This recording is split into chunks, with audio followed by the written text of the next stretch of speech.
विज्ञान नहीं मानेगा, पर यह है 8 चिरंजीवी हैं। हिंदू इतिहास और पुराण अनुसार ऐसे 7 व्यक्ति हैं जो चिरंजीवी हैं। यह सब किसी न किसी वचन, नियम या शाप से बंधे हुए हैं और यह सभी दिव्य शक्तियों से संपन्न है।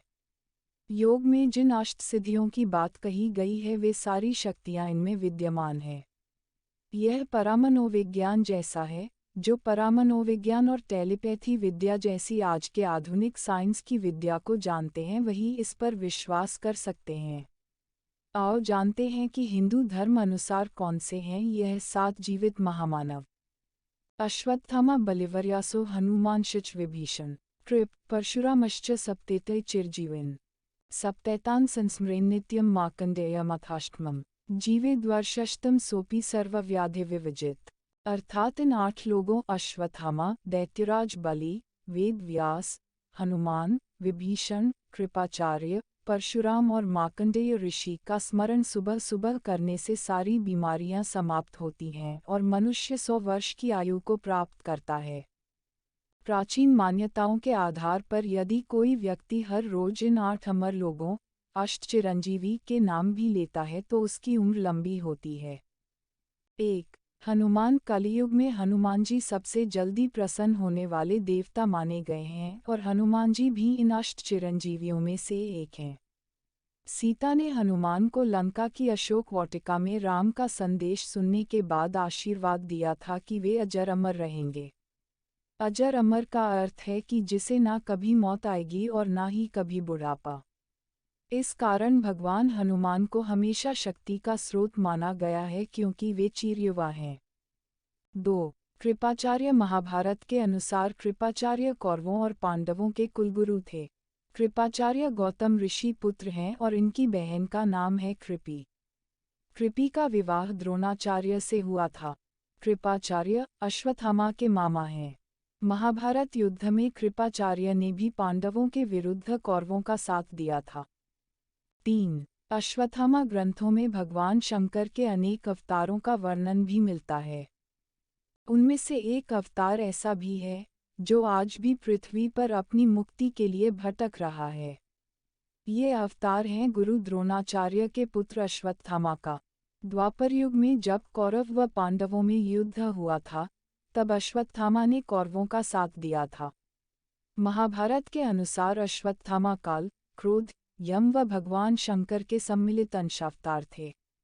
अश्वत्थामा अत्यंत शूरवीर, प्रचंड क्रोधी स्वभाव के योद्धा थे। धर्म ग्रंथों के अनुसार भगवान श्री कृष्ण ने ही अश्वत्थामा को चिरकाल तक पृथ्वी पर भटकते रहने का श्राप दिया था। अश्वत्थामा के संबंध में प्रचलित मान्यता। मध्य प्रदेश के बुरहानपुर शहर से 20 किलोमीटर दूर एक किला है। इसे असीरगढ़ का किला कहते हैं। इस किले में भगवान शिव का एक प्राचीन मंदिर है। यहाँ के स्थानीय निवासियों का कहना है कि अश्वत्थामा प्रतिदिन इस मंदिर में भगवान शिव की पूजा करने आते हैं।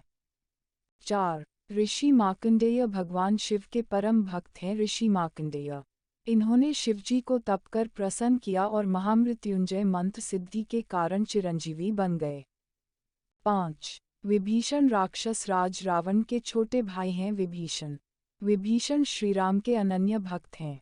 जब रावण ने माता सीता हरण किया था, तब विभीषण ने रावण को श्रीराम से शत्रुता न करने के लिए बहुत समझाया था। इस बात पर रावण ने विभीषण को लंका से निकाल दिया था। विभीषण श्रीराम की सेवा में चले गए और रावण के अधर्म को मिटाने में धर्म का साथ दिया। 6. राजा बलि शास्त्रों के अनुसार राजा बलि भक्त प्रहलाद के वंशज हैं। बलि ने भगवान विष्णु के वामन अवतार को अपना सब कुछ दान कर दिया था। इसी कारण इन्हें महादानी के रूप में जाना जाता है। राजा बलि से श्रीहरि अति प्रसन्न थे। इसी वजह से श्री विष्णु राजा बलि के द्वारपाल भी बन गए थे। 7. ऋषि व्यास ऋषि भी अष्टचिरंजीवी है और इन्होंने चारों वेद ऋग्वेद, अथर्ववेद, सामवेद और यजुर्वेद का संपादन किया था। साथ ही इन्होंने ही सभी 18 पुराणों की रचना भी की थी। महाभारत और श्रीमद्भागवत गीता की रचना भी वेद व्यास द्वारा ही की गई है। इन्हें वेद व्यास के नाम से भी जाना जाता है। वेद व्यास, ऋषि पराशर और सत्यवती के पुत्र थे। इनका जन्म यमुना नदी के एक द्वीप पर हुआ था और इनका रंग सांवला था। इसी कारण ये कृष्ण द्वैपायन कहलाए। 8. परशुराम भगवान विष्णु के छठे अवतार हैं। परशुराम के पिता ऋषि जमदग्नि और माता रेणुका थीं। इनका जन्म हिंदी पंचांग के अनुसार वैशाख मास के शुक्ल पक्ष की तृतीया को हुआ था।